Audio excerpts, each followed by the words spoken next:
We would like to say today we're proud to have as our star of the week Jim Reeves. Hello, Jim. So nice to be with you as always.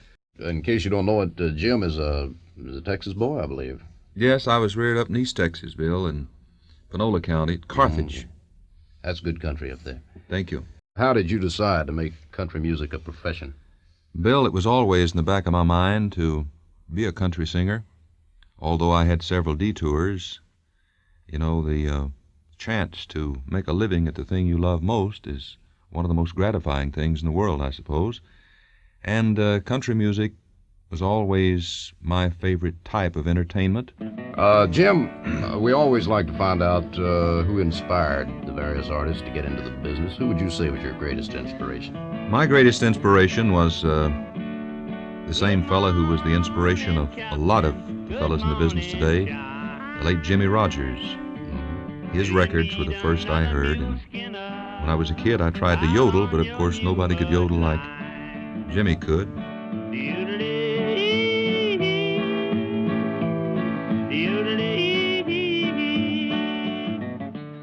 We're starting a special program soon on the life of Hank Williams, and I know that Hank was at KWKH in Shreveport with a Louisiana hayride, and I presume that you knew Hank.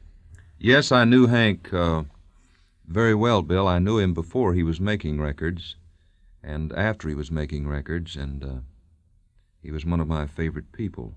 Hank was a very sincere person with compassion for everyone. He had less compassion for himself than anybody else, I suppose.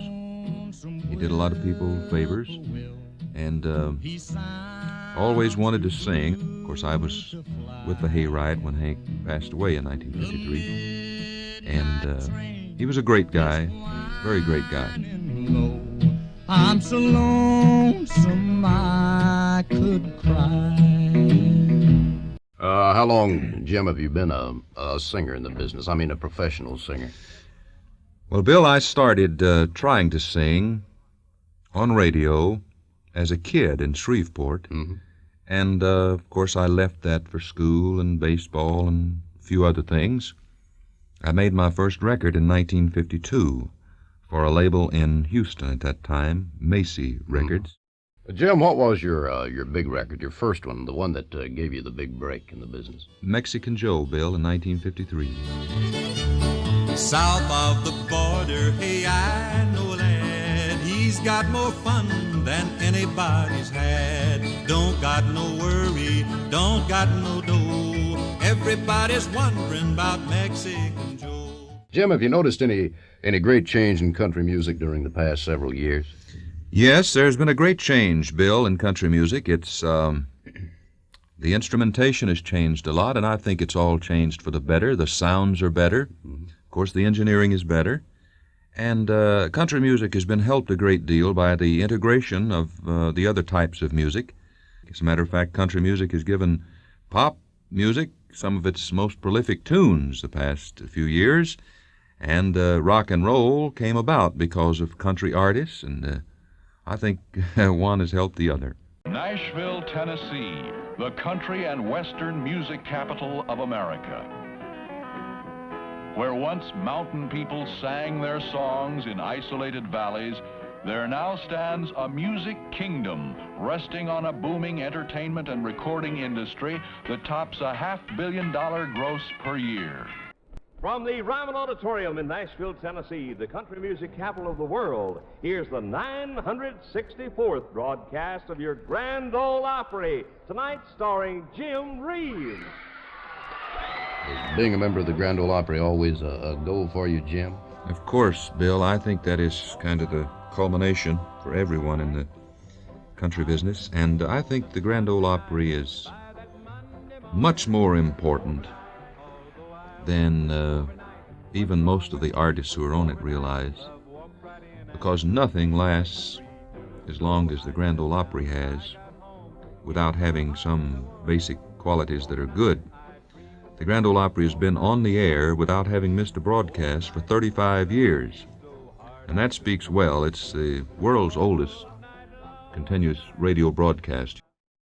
Something that's always amazed me and I presume everybody who's been relatively close to country music, is the fact that so many guys can stand up under the pressures of traveling. And Jim, really and truly, I think you look better today than you did, let's say 6 or 7 years ago. I travel a great deal. The Blue Boys and I just finished about, 22,000 miles, I believe. We covered since August 16th, all over Canada and all over the Pacific Northwest and New York State and Pennsylvania, New Jersey, all the way down to right here, Texas, and we just have a lot of fun, Bill, and I think that's why we don't get sick, break down. Highways are happy ways when they lead the way to home. Highways bring happy days to the broken hearts that roam.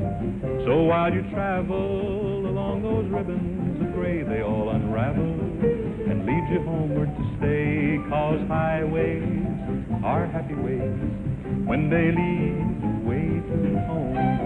I know you're a golfer. There, I've thrown the next question. Sort of, huh? Is that your main hobby, golfing?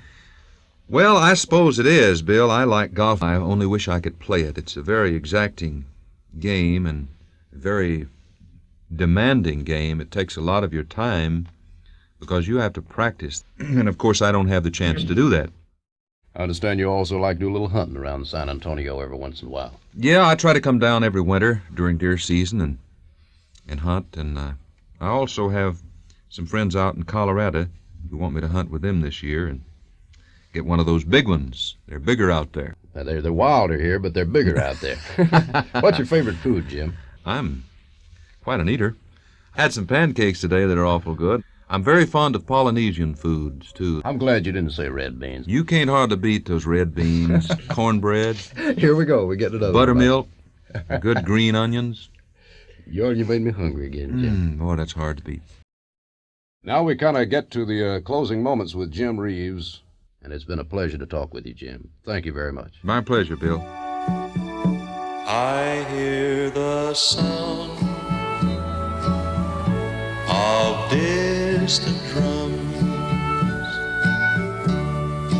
far away, far away. And if they call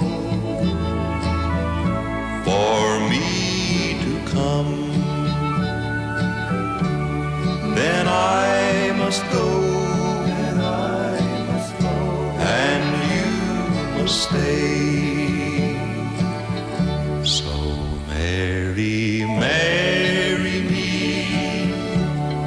Let's not wait. Let's share all the time we can before it's too late.